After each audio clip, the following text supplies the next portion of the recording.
Agent Power Huddle is a daily jumpstart, giving you all the tools you need to create an amazing real estate career. Led by top experts in the field, you'll learn how to sell more houses in less time while creating the life you want. Welcome to the Agent Power Huddle. Welcome. Thanks so much for, listening today. My name is Sara Delansig. This is Keeping It Real Estate.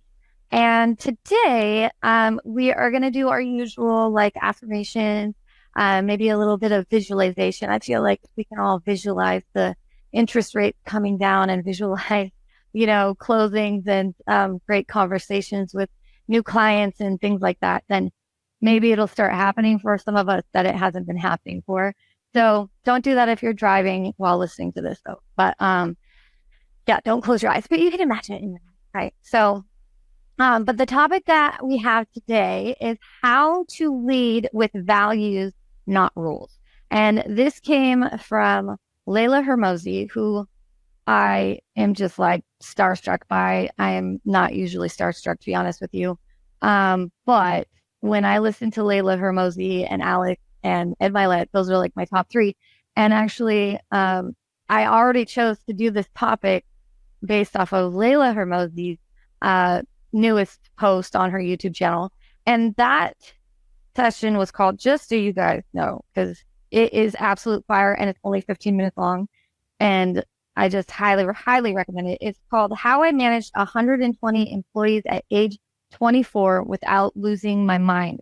So absolutely go listen to that by Layla Hermosi. And so I chose this topic, and then I got an email from Ed Milet, which he was, speaking at an event that I was speaking at as well. So, it's just a normal AI stuff. But anyways, I got an email from him and he said that he had Layla Hermosi on. And I was like, oh my gosh, it's so aligned and meant to be. So here we are. We're going to talk about this topic, and I'm going to share the beginning of the part where he's talking with her on his podcast, on Ed Milet's podcast, because that one is about an hour long, and it is just really, really good info. But it's not the total topic that I was planning on doing today. Maybe I'll do it at a later time. So we'll see. But let me pull it up. Okay, here we go. Share screen. It is screen number 3. Share sound. I've never heard this before. We confuse how we feel with mental health. I was like, whoa, what is that all about? Listen to this, everyone, right here. When I was 18, I felt angry and depressed. And they had diagnosed me with 5 disorders. And I was like, no, there's nothing wrong with me. My mother tried to kill herself in front of me. And then I had to separate from her. Of course I'm angry and depressed. Every time I do what feels right to me, I succumb to my fears. Because what feels good and what is good for somebody are 2 completely different things. I think that we have conflated this, and we have just turned avoidance into something that is normal and okay. And I just am so against that, because it does not help anybody's mental health. When you teach people that emotions are bad, then their brain starts to treat them that way, and they avoid them. And then they go into this cycle of basically avoiding their life. I wonder what's your relationship with fear? Fear is always present when I'm doing something worth doing. Fear controls you whether you succumb to it or not. By trying to run from it, it is controlling me. And I realized that I was running in the wrong direction. I need to run towards it. When I avoid the things I'm scared of, I respect myself less. And so it all ties together. Every time something has started with fear, it has ended with confidence. And so when people want to know, how do I become more confident? You conquer your fears. If you're going to believe all the hype when people are saying good things about you, then you're also going to believe the hype when people say bad things about you. When I first started making content, I got terrible comments because my voice is very low as a woman. People making videos breaking down, are you a guy or a girl? I had to deal with that before dealing with anyone clapping for me. I would wake up and I would see comments and I would start crying. It just felt awful. I'd never seen someone dehumanize somebody so much online. What I have realized has empowered me rather than stolen my power from me is to not ask, is this person bad or toxic? Is this job bad or toxic? But when I'm in this situation or when I'm around this person, do I respect myself more or less? Because at the end of the day, I cannot show up for my company. I can't show up to make content. I could not do this podcast if I don't respect myself. And so I will sacrifice, honestly, Ed, anything to keep that for me. Am I going to let this stop me? And the answer was no. I'm not going to change my circumstance. And if I'm not changing my circumstance, I've got to change my perspective. People can say whatever they want about me. I feel like I've had the worst of it. I am truly fearful of nothing anymore. What a robbery of the world it would be if this powerful female entrepreneur was not teaching the things that she teaches. Every single minute of this was valuable.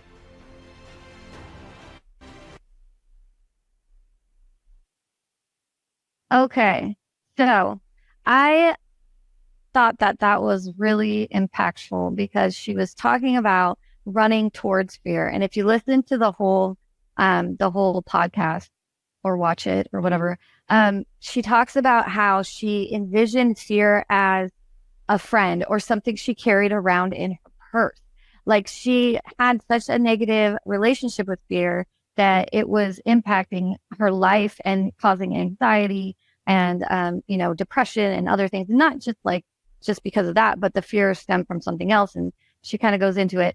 And while you may not agree with every single thing she says, but I think that part of it was really powerful, which is something that I am very, passionate about, having agents get over their fear of follow-up because they are scared to, make calls sometimes. And the agents that are doing this at a really high level, prospecting is, locked into their calendar, and it's something that they don't sacrifice. So I actually just had a conversation with an agent about that this morning, and he's like telling me all of how he's crushing it. And affirmations and visualization were one of them. And I might have him on. I asked him, I'm like, if you want to come on sometime, you should.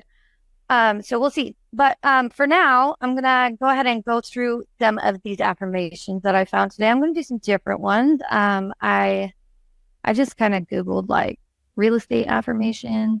And the first one that popped up is, I am grateful for the abundance of success and prosperity that comes my way as a realtor.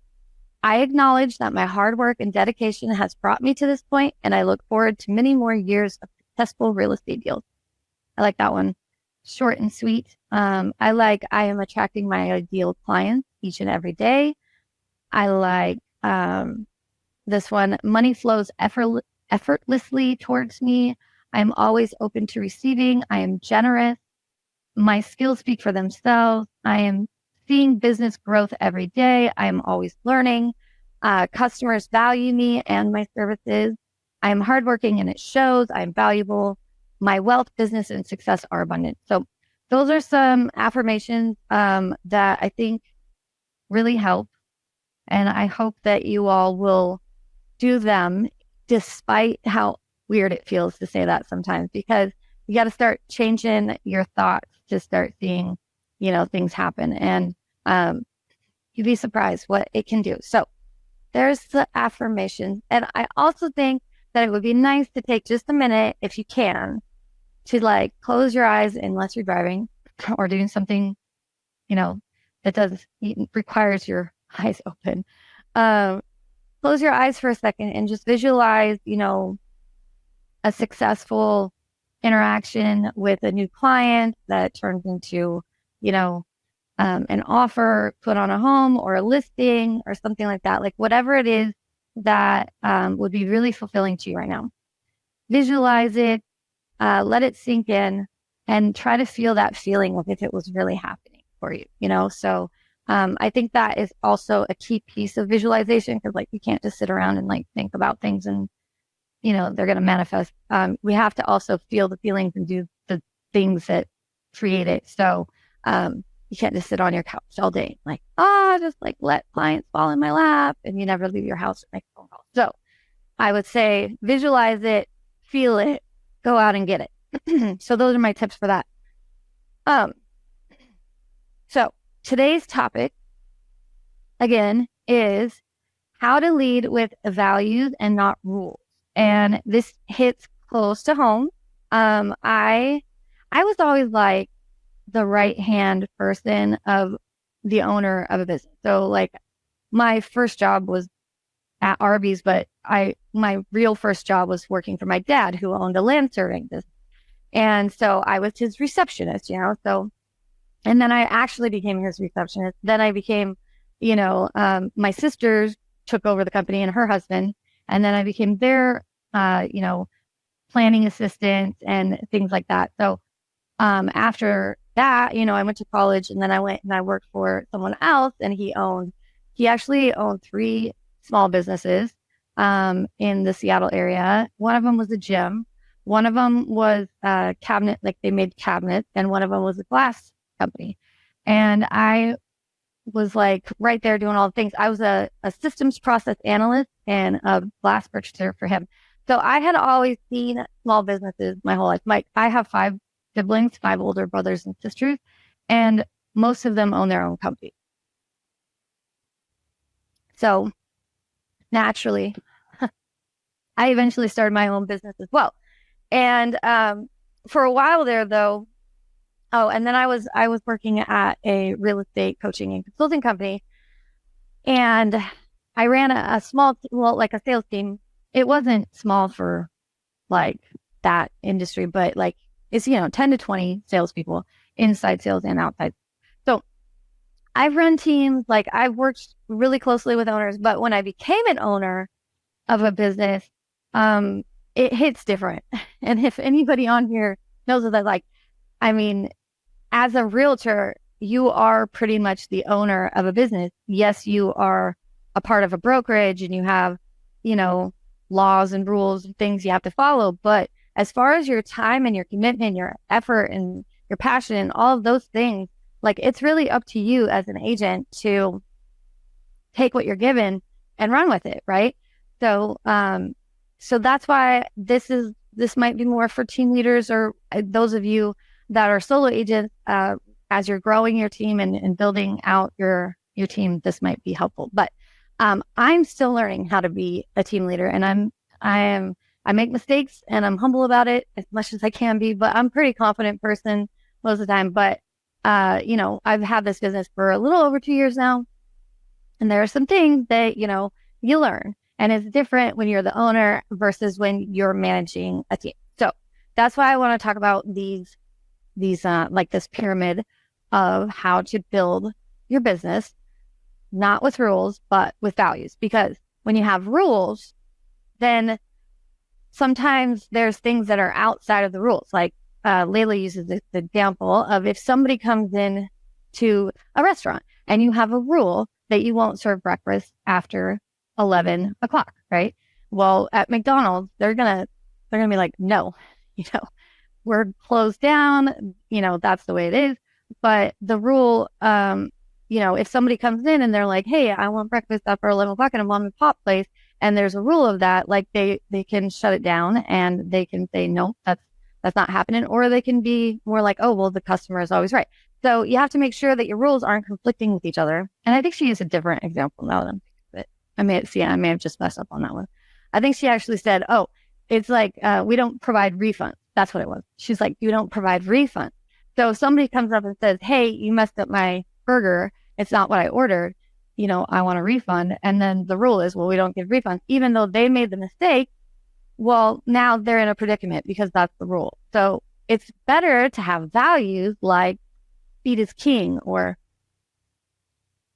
we treat everyone with respect, or I don't know. She uses way better examples than I'm giving out right now, but having the values in place actually creates the system. And that way you can take the pressure off of yourself for things when they don't go right. Because one of the hardest things to do is, like, if you have a team, and in real estate, it's like a roller coaster of this month we just got, in one day you get 5 closings. And then in one, the next week, all of a sudden it could be like everything on the table just fell through. Right. So you have to have some kind of values in place. And that would be your core values, so that you can know where you're going to go within parameters like that. So for example, my team, which I can talk about because I understand it better, and it falls within these lines. We have a certain number of clients that you have to have, and that will predict how many hours you get as an ISA or as an admin or whatever else. So right now we only have ISAs and admin and myself and my husband. So within those parameters, that's what dictates it, because that's what the money says needs to dictate it. And that's just the way it has to be. So it's making the values the piece that everybody can see and go, okay, I understand that. And within that, there's some wiggle room, but not necessarily like where it shuts everything down immediately, if you know what I mean. Like where somebody's like, hey, I want to return the sandwich because you messed it up and it's not what I ordered. Well, in that case, right, like if your values are that we're going to do the right thing and we're going to respect everyone that comes in here and we're going to make sure that we're offering the best service available, then that value says, well, if we messed it up, we're going to fix it, right? So I guess that's the way I'm trying to explain, but I don't know what I'm doing the greatest job on this one. So, so the first thing that she talks about is how to have core values. So this can work with almost anything in your business. You have to really know this. And I was one of those people that's like, they're changing all the time. Yeah, they might. But they don't necessarily change that much. Like you might add something in and, pull something out. But one of the things that like for me and my team, it's like education, like always being coachable. We also need to respect one another and treat each other with respect, right? We need to go above and beyond and be the best for our clients and for each other. And I think just, the integrity. I think Layla had it really well worded. She had 3 as well. And it was like having the highest level of integrity. There were 2 more, but I can't think of them, but it was pretty much similar. It was like, and she explained it better, but those are the things that you have to have with core values, something like that. Because if you don't have them, then you don't really have any target to hit. And then you can be off or you cannot get where you want to go. So I was trying to find her for a little spiel on this, and I'm going to play it again. And then if you guys have questions, I will try to answer best I can. This is the one, how I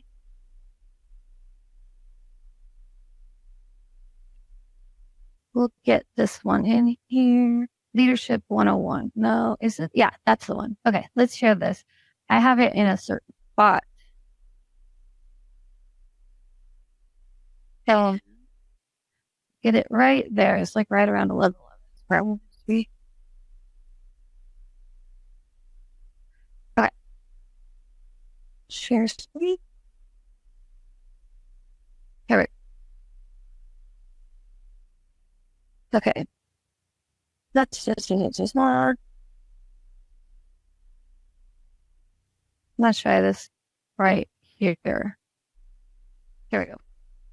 Oh, the key here is that we have people bring in 1 to 3 pictures of the exact haircut they want. And then we get approved by the master, approved by them, and then we measure based on how many people refer somebody else. Really cool. So if we have a core value and we have a brand promise and we don't have departmental expectations, here's the issue is that people don't know, including you as the boss, if people are upholding the brand promise or the core values. I have a different video where I talk about accountability, but it's essentially expectations plus measurement times reinforcement. And so if we have expectations, the way that we know that those expectations are occurring is by measuring them. And so having departmental KPIs is essentially measuring our core values and our brand promise. And the last one is individual role KPIs. Role expectations are simply departmental KPIs tied into the role and then measured against their performance. Let's take one of the scenarios we already did. Core value speed is king, which translates into your question answered in 5 minutes or less, which translates into a departmental KPI, how many inquiries are responded to in less than 120 seconds, which translates into a role expectation of making sure that 80% of your inquiries are responded to in less than 120 seconds. So essentially. Okay, so that's how she explains it much more succinctly than I can. So you start out with your core values. Your core value could be something like she used, which is speed is king. One of our core values is, similar. We don't say speed is king, but it's, like be as prompt as possible, right? Like do it as soon as you can, within a timely manner. And then she brings up brand promises. Now, brand promises are like, 15 15 minutes or more or 15 minutes or less can save you 15% or more on car insurance, right? So that's a brand promise that stems from a core value. So now we're cooking with grease, as they say. Now I can explain this. Okay. And brand promise turns into a departmental KPI. So for my company, a departmental KPI would be that we want to make a minimum of 20 calls per hour. So that's something that we set, and it's more like an average. And sometimes it doesn't always happen because maybe you're on the phone with somebody for 15 minutes. Like that happens. Like you have to get a lot of information out of them, or maybe it's just really hard to hang up on them and they really need to talk to someone. You never know. Like some of those things happen. So sometimes you don't always hit the 20, but it is usually really doable to do 20 calls per hour for our team the way that we're set up. And more often than not, we do more than 20 calls per hour. So, but sometimes you have less. And then you have role KPIs. I guess a role KPI, well, now that I'm thinking of it, maybe that would have been a departmental role KPI, and a role KPI would be more like the 20 calls an hour. So a departmental KPI would be like, okay, we want to make 160 calls in a day.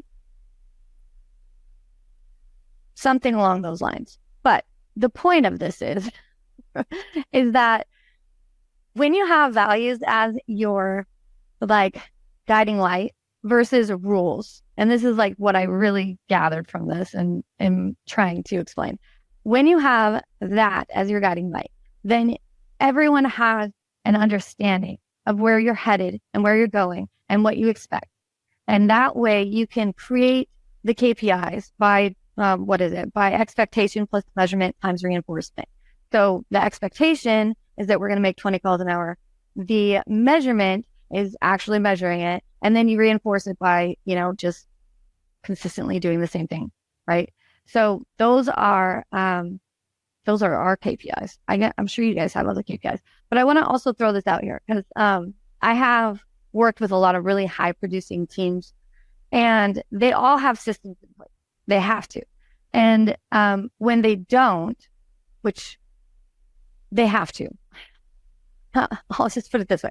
If you are a really large team and you don't have the systems in place, well, you'll have systems in place, even if it's not the right system, I guess is what I mean. So sometimes you might have a system where it's not utilizing the things that you need to use. So with that being said, as you grow, you need to add these things in. You need to add in your core values. You need to add in your, what was the second one? The brand promises. And if you develop brand promises, right, you need to add in your departmental KPIs and your role KPIs. And you figure those things out, and then your whole team will be able to see exactly where you're going. So that is what I have for today. If any of you have questions, feel free to ask me. I hope you will listen to that whole one that I just played, how I managed 120 employees at age 24, because I think that is one of the best things I've listened to. And I listen to a lot of entrepreneur, building a business stuff. And she has a heart of gold and has been through it. So I hope you guys will listen to Layla and check it out. And feel free to follow me. Find me on social, Sara Delansig, and let me know if I can help you out. Thanks so much. If you'd like more information or to get connected to the Agent Power Huddle, join our free Facebook group. This call was designed for the agents in our EXP organization, but open to any agent from any brokerage. If you're a guest and you're interested in learning more about EXP or our specific resources within the Agent Collective, reach out to the person who invited you to this call to get more info. Produced by the Agent Collective Media Network.